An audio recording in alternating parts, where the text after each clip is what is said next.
The night shimmered with wealth. Crystal chandeliers bathed the grand ballroom of the Holloway estate in golden light, reflecting off champagne glasses and diamond jewelry. Laughter, elegant, rehearsed, hollow, floated above the hum of a string quartet. Every guest in that room had come dressed in success, yet none shined brighter than the man who owned it all. Richard Holloway. Billionaire, investor, philanthropist, or at least, that's what the headlines called him. He stood at the head of the table, glass raised, his smile confident and sharp as glass. To generosity, he declared, voice smooth but heavy with self-importance. The crowd applauded, not because they cared, but because power demanded applause. And among them all, quietly moving from table to table, was Malik Carter. He wore the same crisp uniform as every other waiter, but carried himself differently, polite, precise, careful. Every motion was deliberate, refilling glasses, straightening plates, bowing his head just enough to remain invisible. But there was something in his flicker of focus, a story untold. Malik didn't belong to this world of silken arrogance. He was 24, once a singer in his church choir, now working double shifts to pay hospital bills for his mother. The job was temporary, but the exhaustion permanent. Still, tonight, he moved with quiet grace. From across the hall, Richard noticed him. The billionaire's gaze lingered for a moment, too long not with admiration, but curiosity twisted by ego. He leaned toward his friend, whispering something that drew a chuckle. Their laughter, faint but cutting, brushed against Malik like a cold wind. In the kitchen, the other servers whispered about the guests. That's Richard Holloway, one said, eyes wide. They say he made $1 billion from tech, then lost half and still didn't notice. Malik didn't respond. He just adjusted his tie, exhaled slowly, and went back out. At table 7. Richard was recounting a story loudly about a recent business victory. They begged me to invest, he bragged. Now they're the ones groveling for meetings. His guests laughed, but their eyes said they'd heard it all before. Malik approached the table with a tray of champagne. Richard glanced up, pausing mid-sentence. You again, he said, smirking. You've been circling like a hawk. Tell me, what's your name? Malik, sir, the waiter replied softly, steadying the tray. Malik, Richard repeated, rolling the name on his tongue like it was foreign. Strong name. You sing, Malik. You look like a singer. A few guests chuckled. Malik blinked, unsure how to respond. No, sir. I'm just serving tonight. Richard's grin widened. Ah, just serving. Modest too. You see, folks, that's what I like, people who know their place. His laughter cut through the music. The guests joined in nervously. Malik forced a polite smile, bowed slightly, and stepped back. His heart thudded, but his face betrayed nothing. Behind him, Richard continued entertaining his circle, louder and more careless now. Every story he told seemed to grow with each glass of wine. Yet, beneath his charm, something mean flickered. A man who'd forgotten what it meant to look another person in the eye as an equal. As the night deepened, Malik retreated to the service hallway, hands trembling slightly. He stared at his reflection in a silver tray, the faint sound of laughter echoing from the ballroom. For a moment, he thought of his mother, her voice, gentle but proud. No matter how they treat you, son, never lose who you are. He took a deep breath and went back in. From the stage, Richard's voice boomed again. Tonight, he announced, we celebrate not just charity, but talent, hidden talent. And who better to start us off than the man who's been keeping our glasses full all evening? The spotlight swung suddenly toward Malik. A hush fell across the ballroom. Richard raised an eyebrow. Come on, Malik, sing something for us. You do know how to sing, don't you? The guests exchanged glances, half intrigued, half uneasy. Malik stood frozen, the tray still in his hands, his pulse roaring in his ears. Richard's grin turned sharp. Don't be shy. Let's see what the help can do. A few people laughed quietly. The moment stretched, painful and suffocating. Malik looked around at the guests, at the chandeliers, at the eyes, watching him not as a man, but as entertainment. Something inside him shifted. He wasn't sure if it was anger or courage, but it burned steady in his chest. He placed the tray down, slowly, then, with quiet composure, he lifted his gaze to meet Richard's. Would you like me to sing now, sir? He asked, voice calm, eyes unwavering. Richard leaned back in his chair, smug and certain. Yes, now, let's see if you can impress us. The crowd leaned forward, anticipation thick as smoke. And as Malik stepped toward the center of the room, the air seemed to still. The string quartet stopped playing. Every eye turned toward the young waiter with the steady walk and the silent strength. The night was about to change. The ballroom lights glimmered like liquid gold, but the air had turned sharp and comfortable, charged. Every guest could feel it, though none dared admit it aloud. Richard Holloway had just made the help the center of his evening's amusement. Malik stood in the center of the room, his white shirt immaculate but his hands trembling ever so slightly. Dozens of eyes rested on him, some curious, others pitying, and then there were those who simply watched for sport. Richard leaned back in his chair, swirling the last of his champagne. His grin was lazy, confident, predatory. Come on, Malik, he said, drawing out the words. Show us what you've got. You must know a song or two. Every man's got a party trick. The guests chuckled, the kind of laughter that stings because it's not about joy, it's about power. Malik swallowed hard, glancing toward the exit, but his feet wouldn't move. A soft violin melody played somewhere behind him, but it sounded distant, now like an echo from another world. I really shouldn't, sir, he said gently, voice low. It's not appropriate, for Richard interrupted, raising his hand dramatically. Not appropriate, he mocked. We're at a party. Boy, everything's appropriate if it entertains.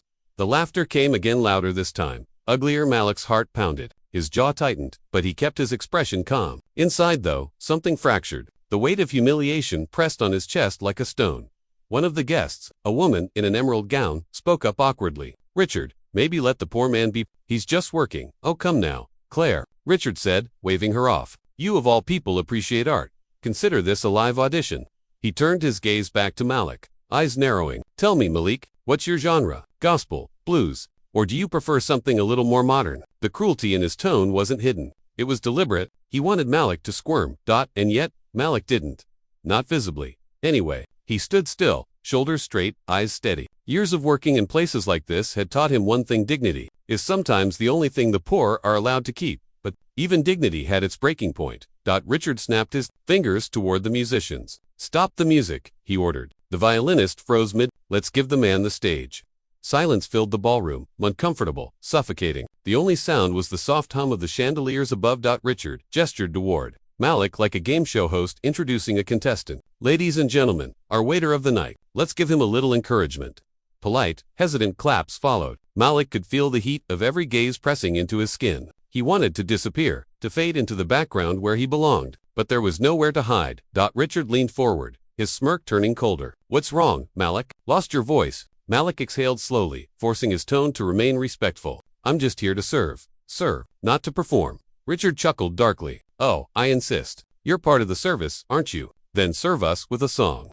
The cruelty was no longer masked by humor. It was naked now, raw and cutting. In the corner, a few guests shifted uncomfortably. One man whispered, "This is going too far." But no one stood up. No one stopped him. Malik looked down, his reflection trembling in a silver tray nearby. His throat tightened. Memories flashed: his mother's hand holding his as a child, her voice humming softly as she cooked dinner. When people try to break you, she'd said once, that's when you stand tallest. He straightened slightly. The room noticed the shift, subtle but unmistakable. I'll sing if you wish. Sir, he said finally, his voice calm but steady as steel. Richard's eyebrows rose in satisfaction. That's more like it. Malik took one step forward, then another, until he stood in the center beneath the chandelier. The light framed him, turning his uniform into something almost regal. The guests leaned in, their laughter quieting into anticipation. Richard raised his glass again, whispering to the man beside him, this should be good for a laugh. But deep down, something about Malik's composure unsettled him. The young waiter inhaled deeply, eyes closing for a moment as though gathering every ounce of strength left within him. The room held its breath. Even the clinking of glassware stopped. Seconds passed. A long, trembling silence stretched between the elite and the man they'd tried to humiliate. And then, Malik opened his eyes. They weren't filled with fear anymore, but fire. The kind of quiet defiance that no amount of money can buy or crush. The tension was unbearable. Richard shifted in his seat, uncertain for the first time that night. Something about this man, this waiter, no longer seemed small. Go on then, Richard muttered, forcing a laugh. Let's hear it. Malik gave a single nod, his gaze locked on the billionaire, and for a brief second, the world around them vanished. It wasn't a servant and a master anymore, it was a man reclaiming his voice. He took a breath, deep and deliberate, and as the first note began to rise in his chest, the room leaned forward, suspended between arrogance and unaware that the next few moments would change everything. The silence in the ballroom was heavy, thick enough to feel. Every gaze was locked on Malik, standing alone beneath the chandelier's glow. His hands, once steady from years of carrying trays, now trembled ever so slightly. But it wasn't Farhat, least not entirely. It was memory. Somewhere in the crowd, a woman in a silver gown watched him closely. Her name was Evelyn Crennan, accomplished pianist and former music teacher. She noticed what no one else did, the way Malik's fingers twitched, how his breathing fell into rhythm, how his body seemed to brace as if the music wasn't something he needed to start, but something already alive inside him. The room waited for entertainment. But for Malik, this moment was something else entirely. He stood there, his heart drumming against his ribs, and in that heartbeat, time began to blur. The ballroom faded, replaced by the faint sound of a radio humming from a small living room years ago. In a world far simpler than this one. Flashback. The light was warm, golden. A teenage Malik sat on a worn couch, tapping his foot while a deep, smooth voice poured from the old radio. His father, Thomas Carter, sat across from him with a guitar resting on his knee. "Feel that?" his father asked. Malik nodded. "Yeah, it's like it's alive." His father smiled. "That's because it is. Music breathes, son. You don't sing to impress people. You sing to free something inside yourself." He handed Malik the guitar. "Try it," Malik strummed, hesitant at first, then firmer. His father leaned back, closing his eyes as Malik began to hum. The sound was raw but full of promise. "That's it," Thomas said softly. "That's your truth." The flashback flickered his mother's laughter from the kitchen. The scent of fried chicken, a life filled with love despite its struggles. Those moments were small, but they were everything. Then the radio cut off. Silence. The lights in that memory dimmed, and the next sound was hospital monitors. Flashback. 2 years later, Bollock stood beside his father's hospital bed, holding his frail hand. "Dad, they said the treatments might help," he whispered. His father smiled weakly. "You'll make it, son. Keep your music alive. Promise me that." "I promise." But promises are fragile things. When his father passed, Malik stopped singing. Bills piled up. Life demanded survival over dreams. And the only music left in his life was the rhythmic clatter of plates and glasses in whatever restaurant would hire him. End of flashback. Now, years later, standing before a crowd of millionaires, that same trembling hand clenched tight. Malik blinked, pulling himself back into the present. He could almost hear his father whisper, "Sing, to free yourself." Across the room, Evelyn still watched him, eyes soft with recognition. She saw not a waiter, but an artist suffocating behind duty. And as the crowd grew restless, she whispered under her breath, "Don't let them take your song." Richard, sitting comfortably in his leather chair, clapped his hands mockingly. "We're waiting, Malik. You do remember how to use your voice, don't you?" A few guests laughed sharp, hollow laughter that filled the room again. Malik's chest rose and fell slowly. The humiliation was thick, but so was the defiance growing behind it. He looked up, not at Richard, not at the crowd, but at the chandelier, the way it sparkled like a night sky. His father used to say, every song begins with a moment of stillness, right before the first note, and this was that stillness. He closed his eyes. In the quiet, his thoughts spilled like music waiting to break free. He remembered long nights working to keep the lights on. His mother's voice saying, "Just one more shift, baby." He remembered every table he'd served, every condescending tone, every forced smile. And now, his being told to perform like a circus act. If only they knew who he really was. His lips parted, but no sound came out, just a shaky exhale. The tension snapped like a wire about to break. Evelyn leaned forward, whispering again, "Come on, boy, let them hear you." For a moment, Malik caught her eyes, and something inside him steadied, but Richard chuckled again, louder this time. "Guess he doesn't have much of a voice after all. Maybe he's just good at polishing glasses." Laughter rippled through the crowd once more. Malik lowered his gaze. A quiet humiliation spread through him, but then, something else ignited. A calm fury, a memory of his father's words, echoing clear as day. "Music breathes. Son, it's who you are." He took one step forward. The motion silenced the laughter almost instantly.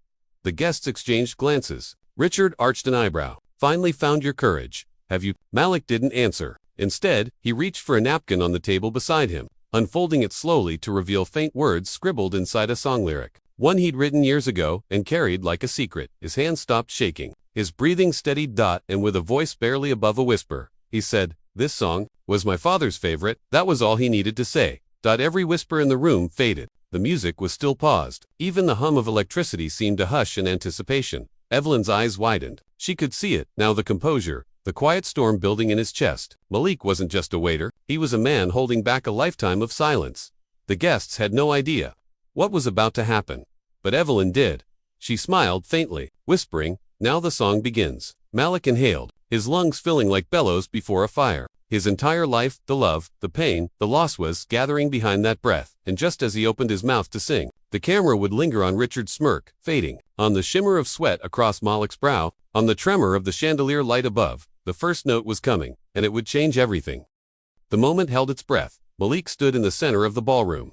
The lights dimmed to a warm gold that trembled across his skin. Dozens of eyes bore into him, some amused, others skeptical, but none truly saw him yet. The air was thick with tension, the kind that made hearts stutter and champagne glasses pause mid-air. And then he sang. It started softly, a single note, fragile but pure, cutting through the laughter that had filled the room just moments before. The sound seemed to come from someplace deep within him, not his throat but his soul itself, faking, honest, unfiltered. The guests froze. Conversations died mid. Forks hovered above plates. Even the hum of the chandeliers seemed to fade beneath the gravity of that voice. Malik's eyes were half closed, his mind far away from that ballroom of power and privilege. He wasn't singing for them, not anymore. He was singing for the boy he used to be, for the father who believed in him, For the mother waiting at home, praying that her son's spirit wasn't crushed by the weight of the world. His voice rose, a trembling whisper turning into a current of sound that filled every corner of the hall. Every lyric, every note, carried the ache of lost dreams and the strength it takes to stand tall in humiliation. It was the kind of voice that didn't need instruments. It was rhythm and melody and story all at once. The guests exchanged glances, unsure whether to clap or simply weep. Their arrogance melted away, replaced by something they hadn't felt in years. Evelyn Crana, older woman who'd recognized Malik's gift before anyone else felt tears sting her eyes. "Oh my God," she whispered. "That voice? It's real." As the song built, Malik's posture changed. The timid waiter was gone. In his place stood a man fully alive. His pain transformed into art. His voice soared high, then fell low, wrapping around the silence like smoke, smooth, haunting, unstoppable. And in that haunting beauty, there was defiance. Every note said what his words never could. "You can humiliate me, but you cannot own me." Richard Halloway, seated at the head of the room, felt his smug grin fade. His hand, once steady on his glass, trembled slightly. He couldn't explain it why. His chest felt tight. Why he suddenly couldn't meet Malik's gaze. He'd wanted entertainment. Instead, he'd summoned something raw and real, something far bigger than him. The song reached its climax. Malik's voice cracked not from weakness, but from power. That single imperfection made it perfect. The pain was human, and it made every person in that room feel smaller. Humbled. The lyrics spoke of loss, of dignity, stolen and reclaimed, of a promise to rise again no matter how many times life tried to break him. And as he sang the final verse, Malik looked directly at Richard. Their eyes locked. It wasn't anger, Malik offered, it was truth. For the first time in his life, Richard couldn't hide behind money or status or the laughter of the crowd. The music stripped it all away. What stared back at him was his own reflection, mirrored in Malik's strength. When the last note faded, it hung in the air like a prayer. Then silence. No applause. No movement. Just the heavy weight of realization pressing on every soul in that room. And then, like a slow wave, hands began to come together. One clap, then another, then dozens. The applause grew until it roared like thunder, echoing off the marble walls. Some guests stood, others cried, but not one person laughed. Evelyn whispered through her tears, "That wasn't just a song, that was freedom." Malik lowered his gaze, breathing hard, the moment finally catching up to him. He didn't bow. He didn't need to. He simply stepped back, collected his composure, and turned toward the exit. But before he could leave, Richard stood up. "Wait," he said. The crowd turned to him. His voice, usually steady and commanding, faltered. "Didn't realize," he muttered, searching for words that wouldn't come. "That was extraordinary." Malik paused. He looked at Richard, his expression unreadable. "You asked me to sing," he said quietly. "I just did what you asked." And then he walked away. The guests parted for him like the sea, silent as he passed. Some reached out as if to speak, to apologize. But Malik kept moving one steady step at a time toward the kitchen doors where the bright chandeliers gave way to flickering fluorescent light. Behind him, the applause surged again, louder than before. It wasn't for show this time. It was for respect.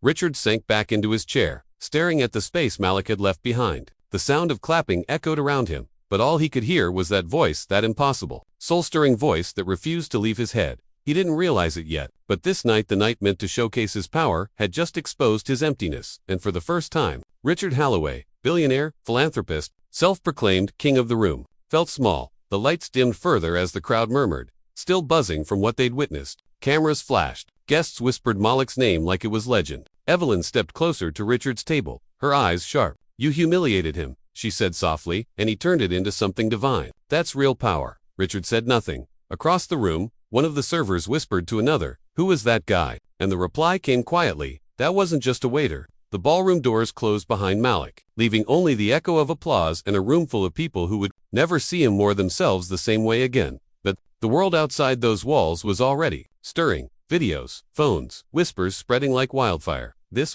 wasn't the end of Malik's story, it was only the beginning.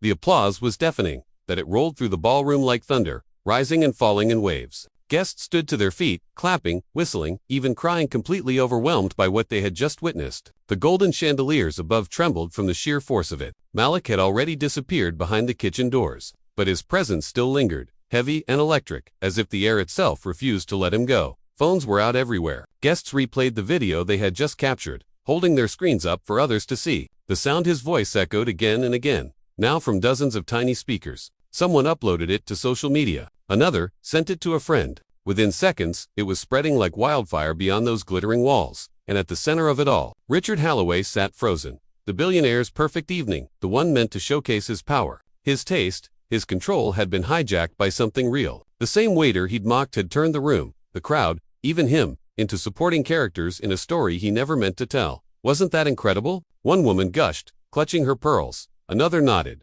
eyes still wet. It was like he sang from another world. Across the table, a man whispered under his breath, "Didn't Richard force him to sing?" The comment was quiet, but the damage was done. Others heard, heads turned. Whispers began threading through the crowd like cracks in glass. Evelyn Crane, still standing, crossed her arms. She looked straight at Richard. "You made a fool of yourself," she said softly, "and he just made history." Richard blinked, trying to compose himself. He gave a forced chuckle. "Oh, come on. It was just a bit of fun," he said, loud enough for nearby guests to hear. No need to make it dramatic. The boy clearly enjoyed himself, but the room didn't buy it. The guests who once laughed at his jokes now looked away. No one wanted to be caught agreeing with him. The warmth had drained from the air, replaced by quiet judgment. Richard reached for his wineglass, but his hand shook. He wasn't used to this, the feeling of being watched, not admired. He could almost hear the conversations happening behind him. That was humiliating. He made him perform like a circus act. "I can't believe we all just sat and watched." Every word burned like a spotlight. The same phones that had filmed Malik now turned subtly toward Richard, recording his reaction, the unease, the forced smirk, the arrogance cracking beneath the surface. Somewhere near the back, a journalist for a lifestyle magazine was typing furiously into her phone. The headline wrote itself, "Waiter silences billionaire with voice that stunned gala crowd." Meanwhile, in the kitchen, Malik leaned against a wall, his chest still heaving. He could hear the muffled applause, still roaring on the other side of the door. A few other staff members stared at him in disbelief. One whispered, "Man, I didn't know you could sing like that." Malik gave a small, tired smile. "Neither did they," he said quietly. He turned away, but his mind was racing. He hadn't done it for fame. He hadn't done it for revenge. He'd done it because, for the first time in a long while, he refused to be small.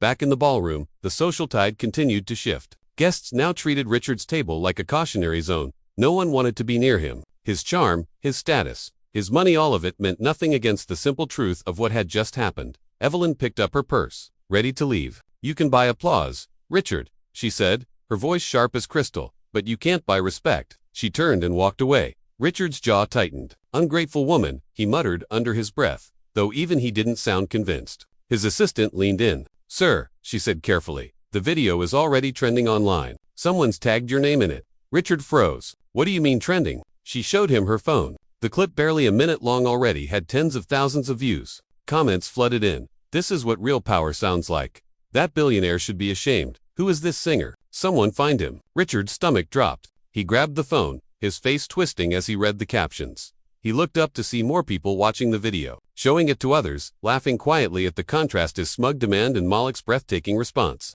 In a single evening, the dynamic had reversed. The billionaire had become the fool, and the waiter the hero.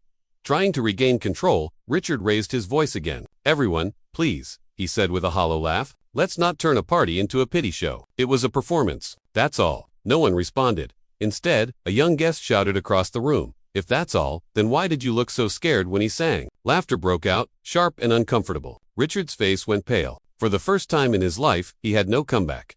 He stood abruptly, muttering something about an early meeting, and stormed toward the exit. The cameras followed him all the way to the door. Outside, the night air was cold, biting. Richard loosened his tie, his mind spinning. His empire, his immediate, all depended on control. But control had slipped through his fingers the moment Malik opened his mouth. Inside, the applause finally began to die down. Guests gathered in small groups, still buzzing about what they had witnessed. Some replayed the video again, this time not to admire the performance, but to remember how it felt, that rare, humbling moment when truth outshone power. In the kitchen, Malik was washing his hands, trying to ground himself. Another waiter approached him hesitantly. "Hey man," he said, holding out his phone. "You might want to see this." On the screen was his own face, mid-song, eyes closed in passion. Beneath it, the caption read, "The waiter who silenced a billionaire." Malik blinked, speechless. He watched the view counter climb by the second, 50,060, 80. He didn't know whether to laugh or cry. Then he heard the faint sound of the kitchen door opening. A manager stepped in, face pale. "Malik," he said softly, "there's a reporter outside asking for you." Malik looked down at the phone again. The numbers still climbing. The world was watching now. He exhaled, steadying himself. Whatever came next, he knew one thing for certain. He hadn't lost that night. He had found himself. And far beyond the glittering ballroom, the shockwave of that song was only beginning. By dawn, the world had already chosen its hero and its villain. The video of Malik Carter's song had crossed oceans overnight, from New York penthouses to London cafes, from classrooms to living rooms. Everyone was talking about the waiter who sang to the rich. The clip, a minute long, had gathered millions of views before the sun even rose. The comments section was a storm of emotions. This broke me. Can someone humiliate a man like that? His voice is pure pain and power. That billionaire should be ashamed.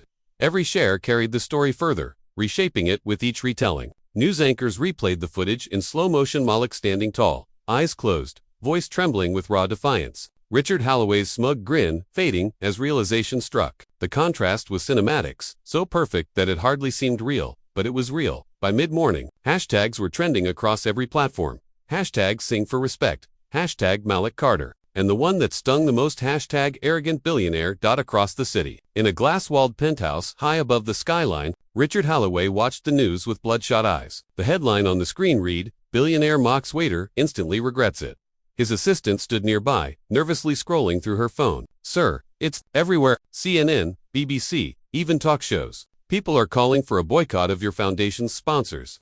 Richard slammed his coffee mug onto the table, the sound echoing across the marble floor. "Over a damn song," he snapped. "It was a joke. A charity event. Why are they acting like I—" He stopped mid-sentence as another headline flashed. Richard Holloway's empire under fire after viral video.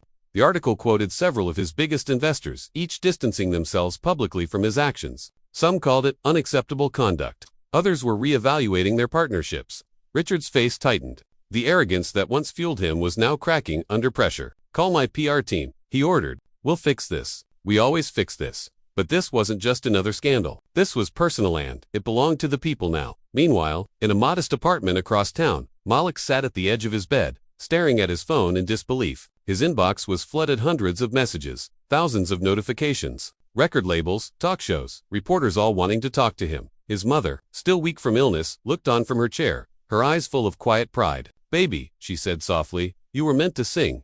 The world just finally heard it." Malik swallowed hard, still processing it all. "I didn't mean for any of this to happen, Ma. I just didn't want him to win." She smiled. "You didn't just stop him, son. You reminded people what dignity sounds like." The phone rang again, this time from a morning show producer. Malik hesitated, then answered. "Mr. Carter," the woman said cheerfully, "you've become the voice of a movement. How does it feel to inspire millions?" Malik blinked. "I'm just a waiter," he replied. "Or at least, I was." The producer laughed gently. "Not anymore, sir. The world knows your name now." He ended the call, staring at the phone in silence. Outside, the city buzzed with life, cars honking, people talking. Somewhere, a radio replaying his voice. He leaned back, realizing the strange truth. Something bigger than himself had been set in motion. Across social media, debates raged. Some said Malik's performance was a symbol of resilience. Others argued it was a moment of reckoning for the elite. Even celebrities began weighing in. A famous singer tweeted, "This man sings with more soul than half the industry. Find him, give him a stage." Within hours, offers poured in, concert invitations, interviews, scholarships. But Malik stayed quiet. He didn't crave fame. He craved meaning. At the same time, Richard's world was collapsing piece by piece. His investors called one after another, demanding explanations. His assistant entered his office, pale. "Sir, the charities board has scheduled an emergency meeting. They're questioning your leadership." Richard laughed bitterly. "Of course they are. They loved me when I wrote the checks. But one video and, suddenly, I'm the villain." He sank into his chair, loosening his tie. For the first time in years, he looked small. His phone buzzed again, an unknown number. Against his better judgment, he answered. A calm, older voice spoke on the other end. "Mr. Holloway, this is Evelyn Crane. I was at your gala." Richard exhaled sharply. "Ah, yes. The one who thought she could lecture me in front of everyone." "You humiliated a man who was just doing his job," Evelyn said. "And now you're facing the consequences. Don't call it bad luck. Call it justice." Richard was silent. She continued. "You have money, Richard, but money can't fix character. If you want the world to forgive you, start by apologizing to him." He ended the call abruptly, his pride still stronger than his guilt. But Evelyn's words lingered like a shadow. By late afternoon, news vans had gathered outside Malik's apartment building. Reporters shouted his name, lights flashing from the street below. Malik peeked out through the blinds. Overwhelmed, his phone buzzed again, a message from an unknown number. It read, "You don't know me, but your song changed me. Thank you." Malik smiled faintly. There were hundreds of messages like that, but somehow, each one still mattered.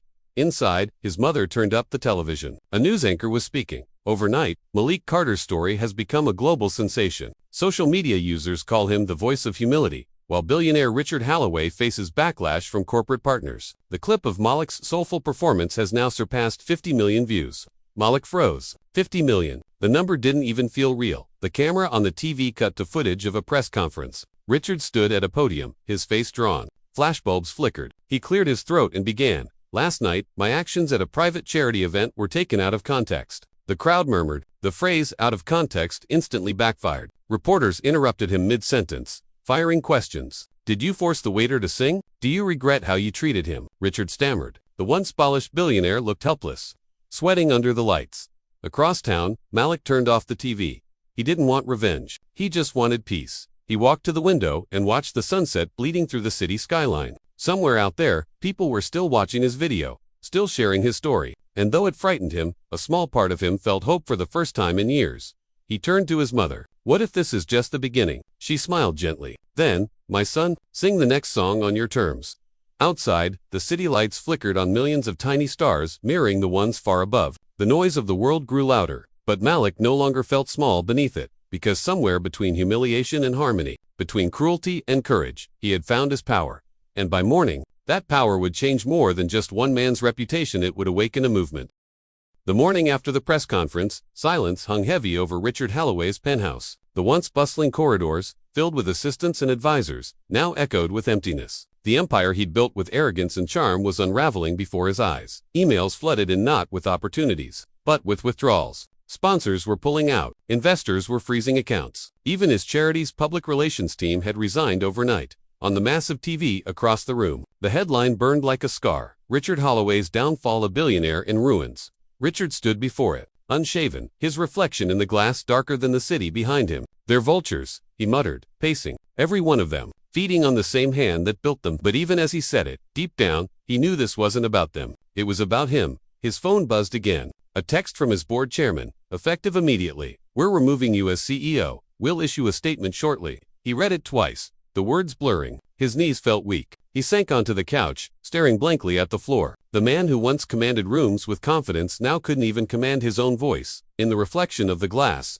the city lights flickered like fading stars. Across town, Malik sat in a small cafe, hood pulled low, trying to blend in. But whispers followed him everywhere. The barista smiled wide when she recognized him. You're that singer, right? The one from the gala. Malik nodded politely. Yeah, that's me. She grinned. Man, you've got the whole world cheering for you. My mom cried watching that video. He smiled back, but inside, his heart was heavy. Fame wasn't what he wanted. It felt like a wave he couldn't control. Every time he refreshed his phone, another interview request appeared. Record labels wanted meetings. Producers wanted deals. But Malik hadn't even caught his breath. He opened a message from a charity organization in Chicago. We'd love for you to perform at our youth event. Your story inspires kids from every background.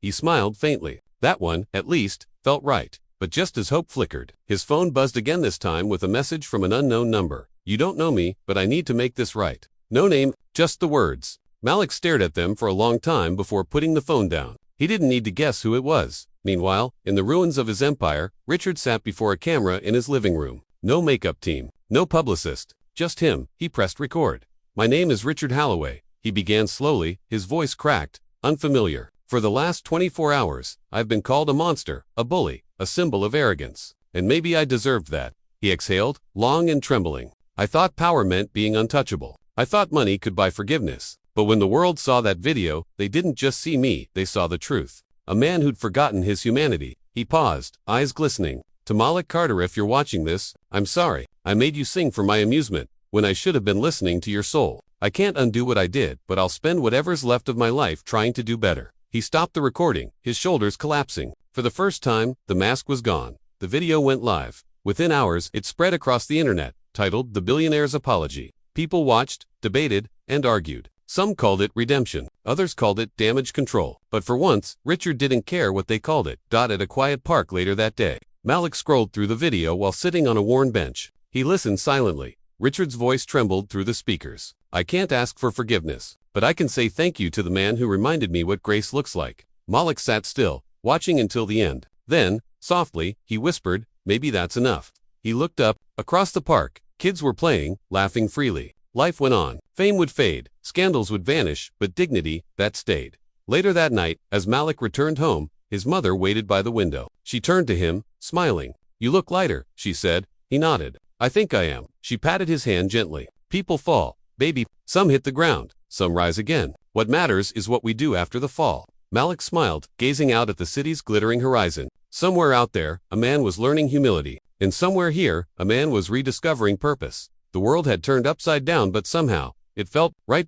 As the night deepened, Malik's phone buzzed once more. A message from a well-known producer. We're organizing a charity concert for Unity. We want you to open the show. Malik looked at the message, then at the quiet streets below. He took a deep breath and replied, I'll sing, but not for fame. For change. The screen faded to black, leaving only the echo of his promise. And so, as one empire crumbled, another voice began to rise. The city skyline shimmered beneath the morning sun, but for Richard Holloway, there was no light left to chase. His empire had cracked beyond repair, yet his PR team, polished, precise, and pitiless, had one last plan to save his name. In a sleek boardroom high above Manhattan, Richard sat with his head bowed, surrounded by people who once worshipped him, but now spoke to him like a liability. Screens flickered with charts, tweets, and headlines tearing him apart.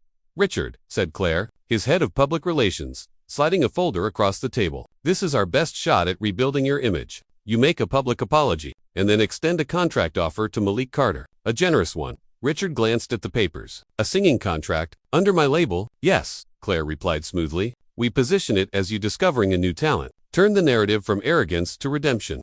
Richard's eyes narrowed. So, I humiliate him on, then discover him like I'm his savior. That's your strategy. Claire's gaze didn't flinch. That's survival. Richard, the world doesn't want your tears, they want a gesture. Something they can forgive you for. He leaned back, exhausted. And what if he says no? Claire smiled faintly. Then you still look like the bigger man. That's the beauty of optics.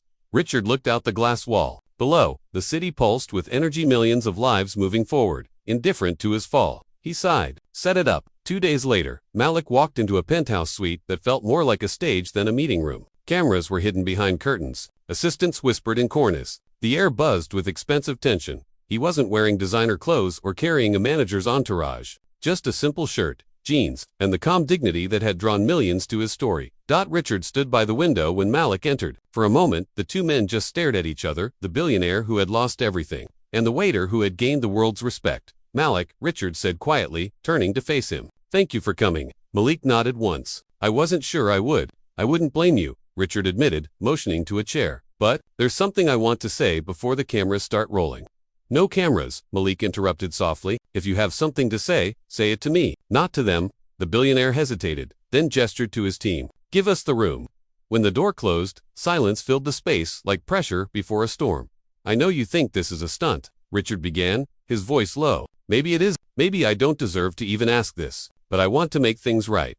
He opened a folder on the table and slid a contract across. A full recording deal under my company. Creative freedom. Full royalties. It's a real offer. Malik didn't touch the papers. And why now, Richard? Because it looks good on camera. Because the internet hates you. Richard's eyes dropped. Because I can't sleep knowing the only thing people remember about me is that moment. You deserved better. Malik leaned back, studying him. There was something different in Richard's tone, not the arrogance of a man defending his empire, but the exhaustion of someone who had finally realized how small power really was. You can't buy redemption, Malik said softly. I know, Richard replied, but maybe I can build something better with what's left of me, and maybe you can help me do that. Malik looked down at the contract again. It glittered with opportunity, millions of dollars, national exposure, everything he'd dreamed of when he used to sing behind a bar for tips. But it didn't feel like freedom. It felt like a cage made of gold. He pushed the folder back gently. I didn't sing that night for money, Richard. I sang because you told me to, and because it was the only thing I had left to hold on to. I don't want your deal. Richard exhaled sharply, nodding, though his eyes flickered with quiet panic. Then what do you want? Malik stood, his voice steady but heavy. I want you to mean your apology when no one's watching. That's how you start over. Not by signing checks, but by changing. The billionaire's throat tightened. He'd faced competitors, critics, and lawsuits, but never truth spoken this plainly. Malik walked toward the door, then paused. But I'll make you an offer instead. Richard blinked. You? Yeah, Malik said, turning back. Come to the community center next week. We're starting a youth music program, kids who don't get chances like this. If you really want to help, show up. Not as Richard Holloway, the billionaire. Just as a man who finally listened. For a long moment, Richard didn't speak. His reflection in the glass seemed to study him, waiting for an answer. Finally, he whispered, I'll be there. When Malik left the suite, reporters swarmed outside, shouting questions. Did he offer you a deal? Are you taking it? He smiled faintly but said nothing. The cameras flashed, hungry for drama, but he gave them silence instead. Inside, Richard watched from the window as Malik disappeared into the crowd. Something in him cracked open, not regret alone, but realization. For the first time in decades, he wasn't the story's hero, and that was okay. That evening, the press release went live anyway. Richard Holloway extends contract offer to viral singer Malik Carter. Social media exploded. Some praised Richard's gesture. Others called it manipulation. But Malik didn't engage. He had rehearsals to plan, kids to mentor, and a voice that finally belonged to no one but himself. Meanwhile, in his quiet penthouse, Richard scrolled through the comments. The world's noise filling the dark. One headline caught his eye. Will the billionaire show up? He closed his laptop, staring into the night. For the first time, he didn't have a statement prepared, just a promise. And somewhere across the city, Malik picked up his guitar and began to hum a new melody. One that sounded like forgiveness waiting to be born. Because sometimes the real offer isn't written on paper, it's written in change. The city was quiet that evening, too quiet for a man like Richard Holloway. His penthouse, once filled with laughter, deals, and champagne, now echoed with silence. The television flickered with news anchors dissecting his every move. While social media screens burned his name in neon shame, he turned it all off. For the first time in a long time, the billionaire was alone with no noise to drown out the truth. A knock echoed at the door. Slow, steady, unexpected. Richard hesitated, then opened it. Standing there was Malik. No cameras, no reporters, just the man whose voice had changed everything. Malik, Richard said, startled. I wasn't expecting you. Malik stepped in calmly. I know, that's why I came. The air between them was thick, two men bound by one humiliating night, standing on opposite sides of a moral battlefield. Richard motioned toward the living room. Please sit. Malik didn't move. He looked around the penthouse, marble floors, gold accents, priceless art. You really built yourself a palace, didn't you? Richard frowned slightly. I worked for everything here. Malik met his gaze. And yet, it's all falling apart over a song you didn't respect. The billionaire's jaw tightened. I've apologized. I even offered you a contract. That's the thing, Malik interrupted, his tone firm but calm. You didn't offer me a contract. You offered yourself a shield. Richard blinked. Excuse me. Malik stepped closer. You thought, if you put me on your label, the world would forgive you. That my success would become your redemption story. The billionaire's face paled. That's not true, isn't it? Malik pressed. You humiliated a man for amusement, then tried to buy his forgiveness with a pen and paper. You don't want to help me, Richard. You want to help yourself? The silence that followed was cutting. Richard turned away, walking toward the massive glass window that overlooked the city. The skyline glowed beneath him, but it felt distant, like light from a world he no longer belonged to. You think I don't know that? Richard said quietly. Every night since that dinner, I see eye to her face, the room watching. The silence after you sang. I thought money could fix it. Money fixes everything. But not this. Malik's expression softened slightly, but his voice stayed steady. Because this isn't about money. It's about respect, dignity. You can't buy those things. Richard, you have to earn them. The billionaire turned, his eyes heavy. Then tell me how. Tell me what I'm supposed to do. Malik took a breath. Stop pretending. Richard froze. Stop hiding behind this version of yourself, the man in the suit, the man with the smirk, the man who thinks power equals worth. Malik continued. You built a mask so thick, you forgot who you were without it. The billionaire's composure began to crack. He sat down, burying his face in his hands. You don't understand what it's like to lose everything, to go from being admired to being despised overnight. Malik knelt down beside him. I do understand. I've been looked down on my whole life. The difference is, I never let it change who I was.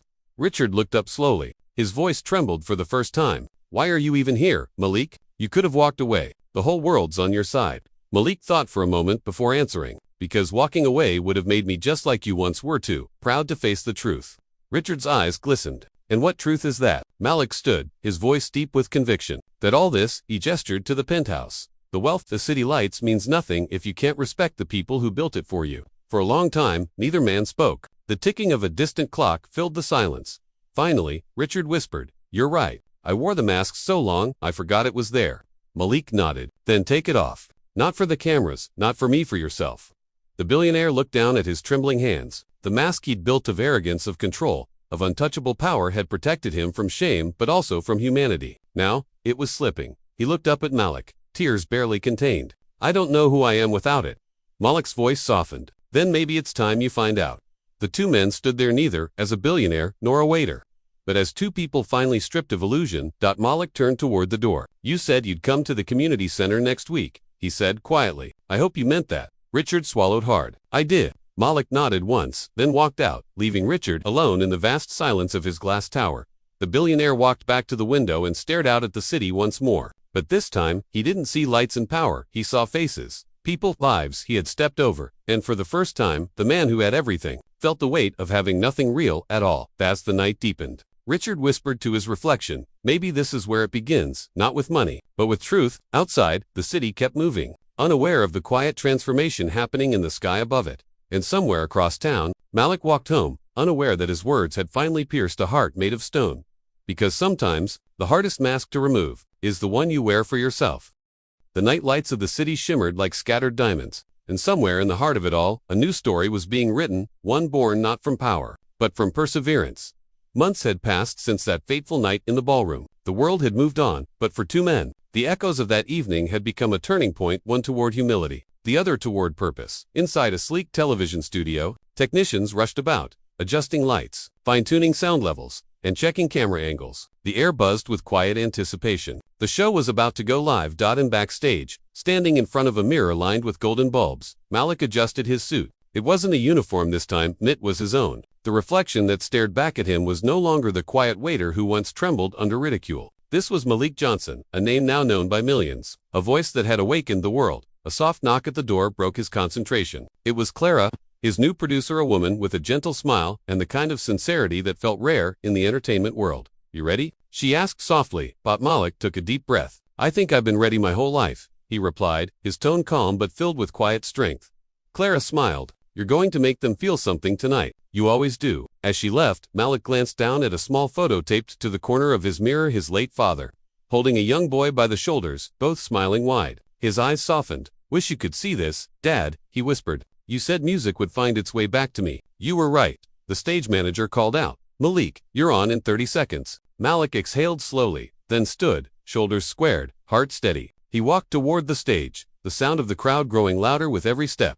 When the lights dimmed and the host introduced him, ladies and gentlemen, please welcome the voice that moved a nation, Malik Johnson. The audience erupted into applause. Malik stepped onto the stage. The spotlight found him. It was warm, blinding, and beautiful. He looked out at the crowd, at the sea of faces, some smiling, some emotional, all waiting. For a moment, he said nothing. He just breathed. Then, into the microphone, he spoke softly. This song is for my mother, who taught me kindness, for my father, who taught me courage, and for every soul who's ever been made to feel this one's for you. The first note rose like a prayer. His voice, rich and full of emotion, carried through the studio and out into the homes of millions watching live. It wasn't just singing, it was storytelling through sound. Every word, every breath, held the weight of a life once dismissed, now celebrated. In the front row, sat a familiar face, Richard Holloway. He wore no designer suit tonight, no arrogant grin, just a plain shirt and an expression of quiet reflection. As Malik sang, Richard's eyes glistened. He wasn't watching a waiter anymore.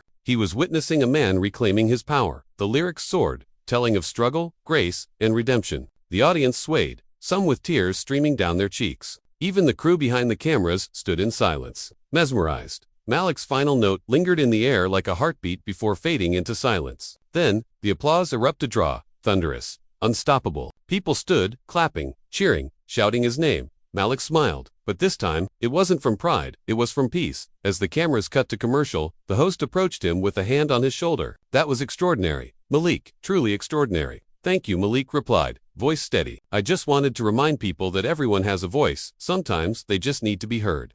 In the audience, Richard remained seated long after the applause had died down. For a moment, his eyes met Malik's. No words were exchanged, none were needed. Malik gave a small nod. Not of forgiveness nor resentment, but of understanding. Richard nodded back, a silent acknowledgement of the lesson he'd learned too late. As the studio lights dimmed, Malik walked backstage, where Clara met him with a proud grin. You did it, she said. Malik chuckled softly. No, he replied, we did. Everyone who ever believed in me, everyone who told me to keep going. This was all of us. He picked up his phone as it buzzed, messages pouring in from fans, family, and even strangers around the world. Words like inspired, moved, changed, filled the screen. But amid all the noise, one message stood out. It was from an unknown number. It read, thank you for showing me who I really was. I hope one day I can show the same grace you did. Malik smiled faintly, set the phone down, and looked out the backstage window at the skyline beyond. The same city that once held him captive now held his freedom. He whispered, almost to himself, funny how life works.